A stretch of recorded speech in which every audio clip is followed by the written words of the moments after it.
Fake Lively just dropped a bomb, calling Justin Baldoni a predator and accusing him of sexual harassment in a full-blown lawsuit. Now, most people aren't buying her story, but one person? She's all in. So much so that she just marched into court to back up Lively's claims, with legal firepower of her own. Hey friends, it's Perez, queen of all media, the original influencer, and your #1 source for everything It Ends With Us drama. Meet Stephanie Jones, a supporting actress in this real-life telenovela.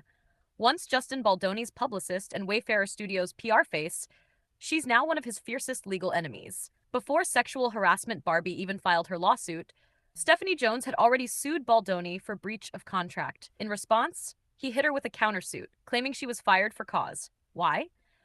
Allegedly leaking secrets, defying orders, and, according to him, not doing her job. But it didn't stop there. Recently, Baldoni's new PR squad, led by Jen Ale, filed amended counterclaims. And guess what? Stephanie is fighting back. Hard. She's now asking the court to throw those claims out, and the language she uses?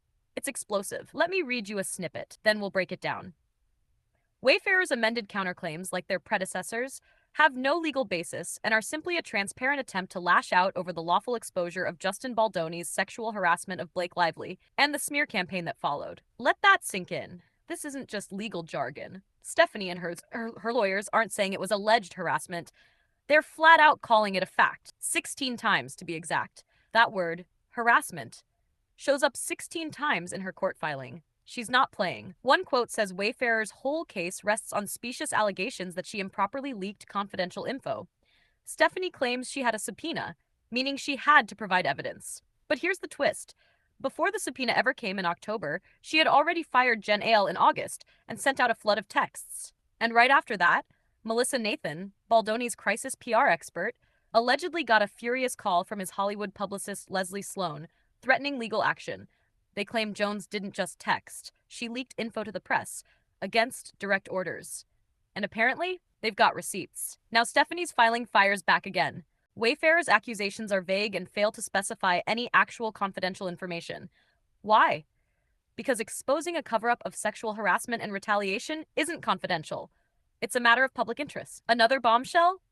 Wayfarer is accused of trying to silence Jones using an NDA, despite the Speak Out Act, a federal law that makes those clauses unenforceable in cases involving harassment or retaliation. Oh, and now Baldoni is suing her for defamation, too. Her reply?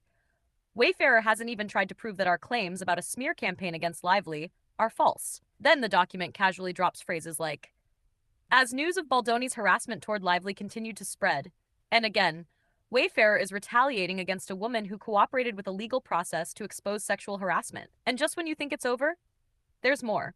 Footnotes, legal citations, more mentions of Baldoni's blatant harassment, a claim that Wayfarer tried to chill discourse and shift blame, a detailed account of a malicious campaign to ruin Blake Lively's name.